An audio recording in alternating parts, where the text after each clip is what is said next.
안녕하세요. 현직 교사의 시부딱거림 한 번 더 시작해 보도록 하겠습니다. 제가 봤을 때 중학교 학교 폭력의 가장 큰 구조적인 문제점에 대해서 한번 말해 보도록 하겠습니다. 그게 뭐냐? 얼마 전에 SNL을 봤는데 T랑 F의 전쟁이었거든요. T가 C야? T는 이제 모든 걸 논리적으로 분석하고 F는 이제 감정적으로. 사건이 터졌어도 F들한테 중요한 건 뭐냐면 이제 위로나 위안이고, 일의 해결은 사실은 뭐 두 번째인 거죠. 접촉 사고가 나도 많이 놀랬지, 괜찮아, 이런 게 중요하지. 보험 접수했어? 이런 거는 오히려 F들한테 상처를 준다 이 말이에요. 근데 F들의 문제점은 문제 해결보다는 그 문제의 본질보다는 그 마음이 더 중요한 게 F들의 특징인데, 사춘기는 원래 F가 강한 시기란 말이에요. 근데 그 중에서도 사춘기 여학생들은 대문자 F가 아니고 대문자 F가 한 100개 있는 그런 느낌? 진짜 세심하고 진짜 감정적이고 그런 게 중학교 여학생인데, 그러니 이제 이미 사건의 어떤 논리적인 해결 따위는 의미가 없는 거예요. 똑같은 말이라도, 그 아주 맞는 말이라도 기분 나쁘게 하면 이미 상처인 거야. 그러니까 중학교 여학생들의 학폭은 그렇기 때문에 아주 시시콜콜한 걸로 일어날 수밖에 없다. 밖에서 봤을 때는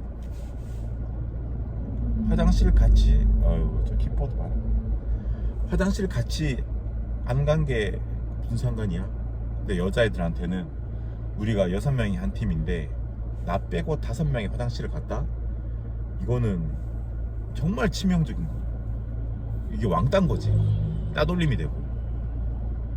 또 그러니 이제 중학교 여학생의 학폭은 감정적인 문제일 수밖에 없는데, 또 보통은 14세, 15세의 중학생을 가진 부모의 나이는 40대 뭐 초중반이니까 그때 아직까지 열정과 체력이 있는 나이인데, 또 자식의 일이기 때문에 이게 또 감정의 문제인 거예요. 그러니까 중학생 F, 여학생 F, 그 부모들 F, 이러니 학교 선생은 사실상 이 문제를 봤을 때 뭐 이 여학생이 욕을 먹는다. 왜? 욕먹을 짓을 이렇게 했기 때문에. 그러니 이 부분을 사과하고 이 부분을 사과하면 되겠다라고 생각하지만, 이제 사실은 이미 그 당사자인 여중생들과 그 부모들, 그러니까 F들한테는 얘가 이런 짓을 해서 얘가 이렇게 했다. 그러니까 뭐 등가 교환이 아니고 얘가 이런 짓을 해서 우리 애가 가슴에 상처를 입었다. 근데 우리 애가 그럴 만한 짓을 하긴 했지만 상처를 준 게 잘못이다. 뭐 이런 거예요. 그러니까 논리적인 해결이 안 됩니다. 더군다나 마지막으로 F를 하나 더 더하면 중학생 F, 여중생, 여학생 F, 그 부모들 F. 그런데 마지막으로 결정적으로 더 추가할 건 뭐냐면,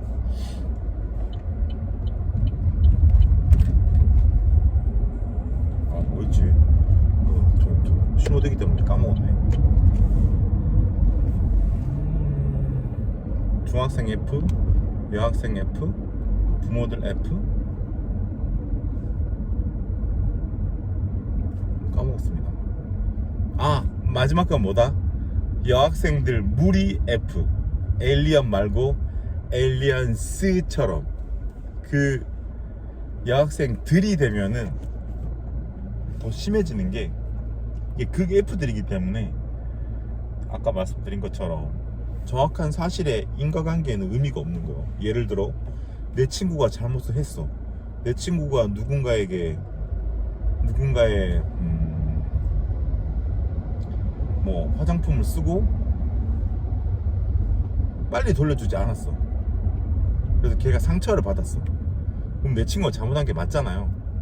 그러나 그거에 대해서 이제 두 명의 의견이 서로 다를 때, 사실 확인을 할 때 절대 그걸 인정하지 않습니다. 그 친구들은. 왜냐면 내가 이 팀의 한 팀이라면 진실보다 더 중요한 게 뭐냐면 이 그룹의 우정을 유지하는 거라고 생각하기 때문에 여학생들은 거짓말들을 서슴지 않아요. 그러나 그거에 대해서 양심의 가책을 느끼지 않습니다. 왜냐하면 그건 잘못이 아니고 우리의 우정을 지키는 거거든.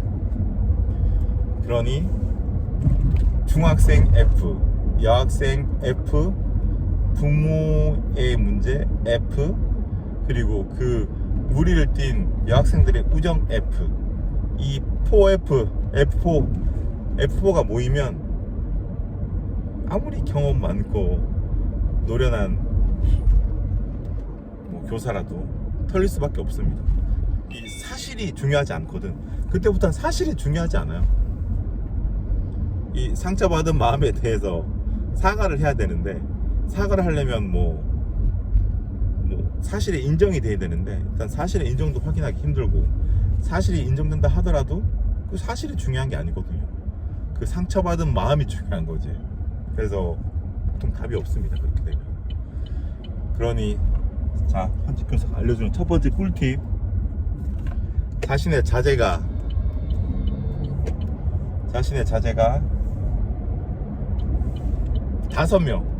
5명 이상의 여학생 그룹에 속해 있다? 그러면 항상 예의 주셔야 됩니다. 언제 터질지 모르는 시한폭탄 같은 거예요.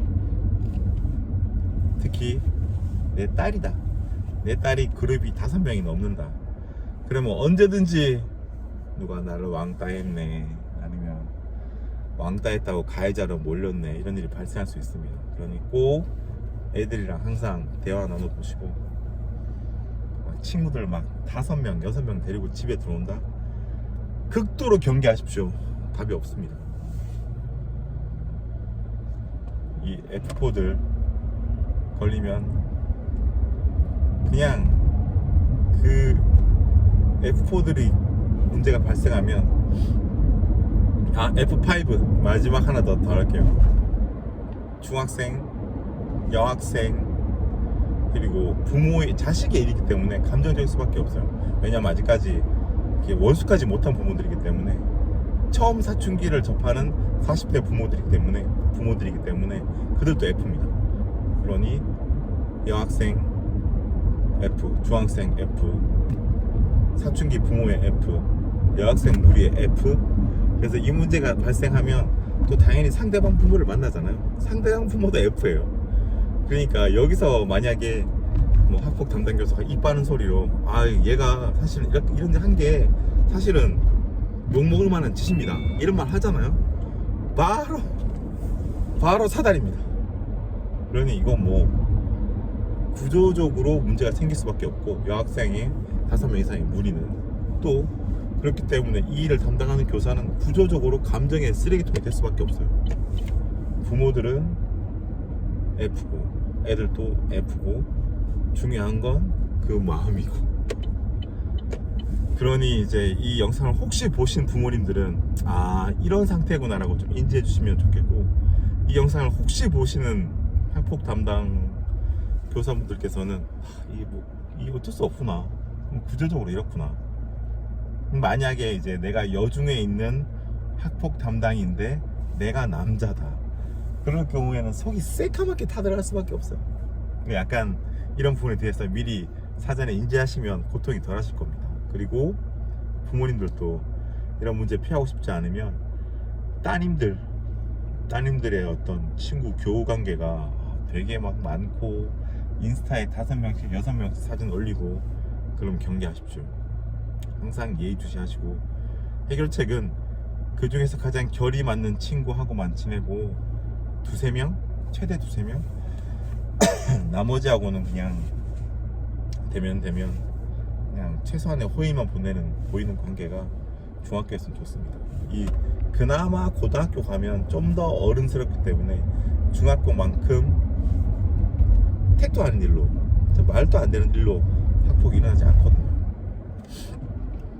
네, 이상입니다.